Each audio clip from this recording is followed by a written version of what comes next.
Là, on a des nouveaux voisins qui ça fait quand même pas mal de temps qu'ils sont là, enfin, pas mal. C'est 5-6 ans qu'ils sont au bout de la rue, là, qui habitaient là, là où tu avais des filles qui sont partis à Montpellier. Oui, oui. Je dis toujours bonjour, parce que quand on était venu à M. Rivière, on avait dit, il faut se dire, on m'a dit bonjour, bonsoir. Oui, ça servait à ça. Hein? Non, mais j'ai toujours fait, moi. Oui, mais davantage bonjour, attention. bonsoir, j'ai prêté attention. Voilà, prêtez attention. Voilà. Un coup de tête. Pour moi, un coup de tête, c'est pas un bonjour et un bonsoir franc. Alors, ils me l'ont fait une fois, ils me l'ont fait 2 fois, c'est terminé, je leur fais un coup de tête, moi aussi.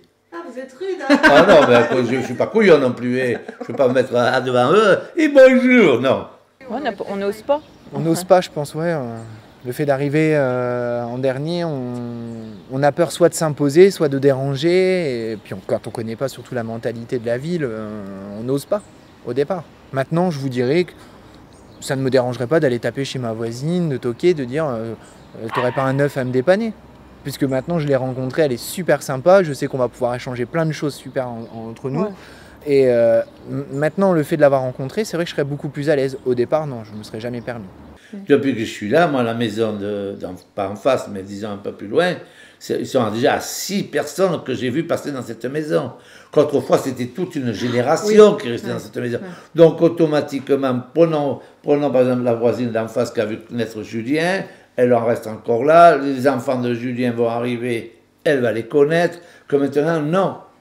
Je pense que c'est celui qui est là en premier, qui, entre guillemets, c'est lui qui détient la clé quand même de la solidarité, comme vous disiez tout à l'heure. Le fait de vivre ensemble, c'est aussi tolérer les nouveaux arrivants, les gens qui partent aussi, dire bon bah écoute, c'est pas parce que tu pars qu'on te raye du carnet, hein, tu restes dans notre cœur, tu peux revenir quand tu veux. Et les nouveaux arrivants, les accueillir en disant bah voilà ce qui se passe chez nous. Non, parce que des fois, les gens ils sont là ici, mais si on les voit au loin, par exemple, et qu'on tourne la tête, c'est aussi à nous, au moins bonjour, bonjour. On n'a pas besoin de faire autre chose, mais des fois, il y a quand même aussi ce pas à faire aussi, de ceux qui arrivent. Des deux côtés, oui. N'importe quel voisin, il arrive, on regarde, on se dit bonjour, quoi. Pour moi, c'est logique. Oui, c'est sûr, si on avait tourné la tête à nos voisines, on n'aurait jamais eu de contact. Ben oui. Oui, c'est vrai.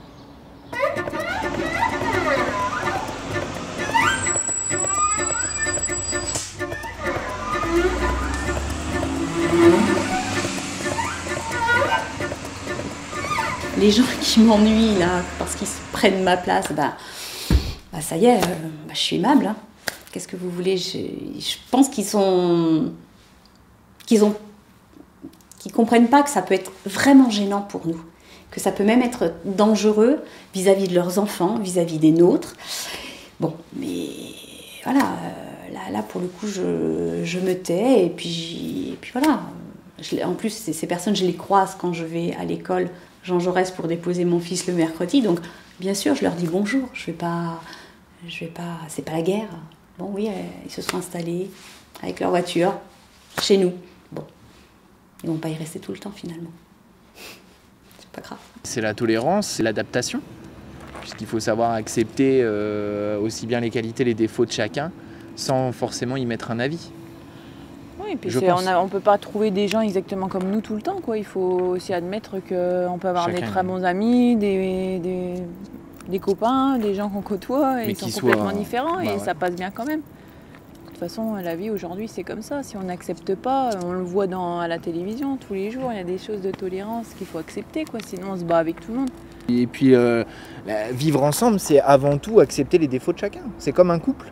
Un couple, on doit accepter que son mari laisse traîner les chaussettes ou que madame n'a pas eu le temps de faire le ménage.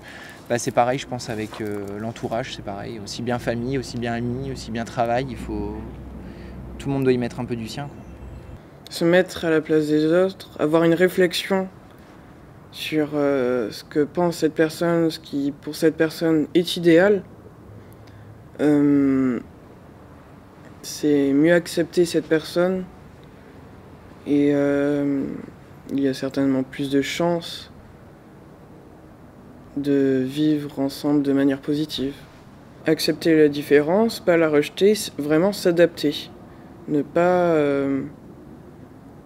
différencier une personne et du coup ne pas l'accepter. Vaut mieux passer de bons moments, même si c'est une fois par mois ou une fois, je sais pas, tous les 15 jours, plutôt que de se voir quotidiennement, de trop rentrer dans la vie de l'autre et de finir par en fait trop savoir et d'être trop pointilleux sur les réactions ou les façons de faire de chacun. Et moi je sais que je ne verrai pas mes voisins quotidiennement à dire bon bah viens boire un verre à la maison comme des amis ou ma propre famille. Je pense que le fait de laisser un peu de distance fait que sur le long terme on s'apprécie davantage. Et moins on en sait profondément sur la vie de l'autre, plus on est tolérant.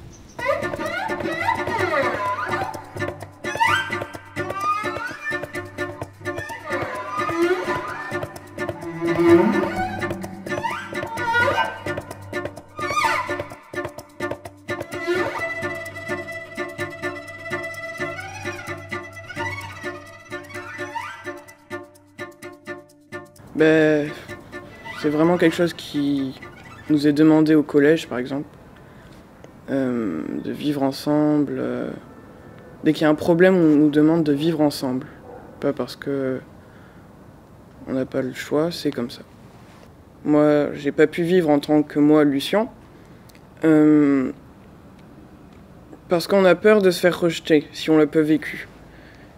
Et les populaires, c'est ceux qui sont dans les canons de beauté, c'est ceux qui sont beaux, ceux qui se fringuent comme dans les magazines. Et toutes les personnes qui sortent un peu du cadre, soit vont se retrouver sans amis, soit harcelés. Et il y a des gens avec qui je n'aurais jamais parlé, même pas un bonjour, parce que c'est un gros collège, 800 élèves. Et avec Ricochet, par exemple avec les stages d'été, on vit ensemble, on apprend à se connaître, et la plupart du temps, vraiment, dans la plupart des temps, on s'entend bien. Bah, j'ai l'impression qu'ici on vit vraiment, on vit soi-même, et qu'au collège c'est pas le cas. Parce qu'ici on est reconnu en tant que personne. Voilà, et il n'y a pas, on n'est pas catégorisé. Enfin, si, mais là par contre on est tous dans la même catégorie. En tant que joueur, en tant que personne qui est venue ici pour s'amuser, pour passer un bon moment, pour découvrir des gens.